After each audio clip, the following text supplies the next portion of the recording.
on creaming together our shortening with both of our sugars.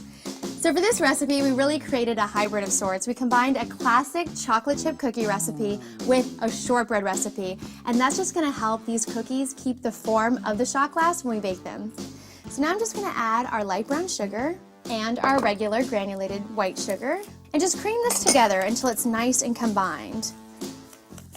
Now I'm gonna add 1 egg yolk and our vanilla, and then just stir that together. Over here I have my sifted flour and salt. I'm just going to incorporate that a little bit at a time. And what's important to keep in mind when you're making this recipe is this dough is going to be a little on the crumblier side, but that just means that it's really going to keep its shape when we bake them. You know what I found so interesting is when Dominique Ansel was creating this recipe, he was inspired by Oreos, which is my favorite cookie. He had never had an Oreo before.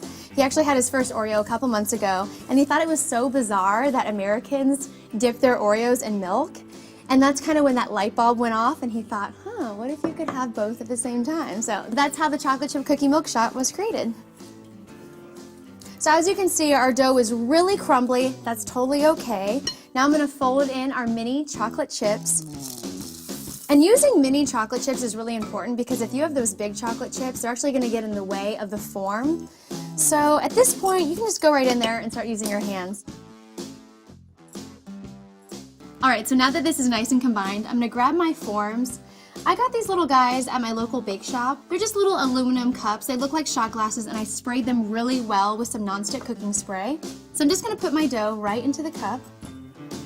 And then using my hand, I'm just gonna create a well and push the dough to the sides. We want about a 1/4 inch along the sides of the glass to actually create the cup, because then we're gonna fill it with our milk. And really make it compact in there. So use a lot of pressure on your finger and just push that dough against the little cup. If you can't find these cups, that's okay. You can also use a muffin tin or one of the jumbo muffin tins. But these are so great because they're the perfect shot glass size. All right, I have this one done. I'm just gonna keep knocking out the rest.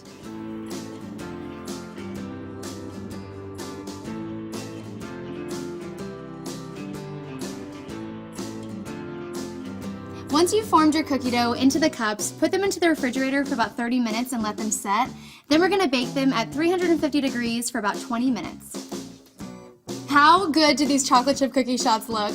Ah! Oh my God, it's just like a little cup. I love it. So after you bake them, let them rest for about 15 or 20 minutes. You shouldn't have any problem getting them out of the mold as long as you spray them down.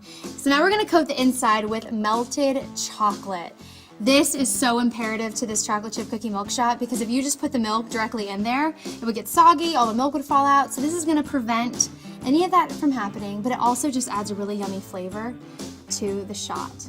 So all I'm gonna do is just take my melted chocolate and pour it directly in there. And I have found that the easiest way is to fill it up about halfway, and then I'm just going to turn this so that it goes right to the edge. And then you don't want to pour this chocolate back into your chocolate. You might get some crumbs in there, so just have another bowl.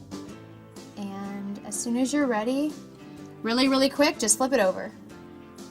Yeah. And keep in mind, you could do white chocolate. I actually thought you could even maybe do some peanut butter chocolate or hazelnut spread, as long as you have some type of barrier to prevent that milk from getting through. So I'm just going to finish the rest.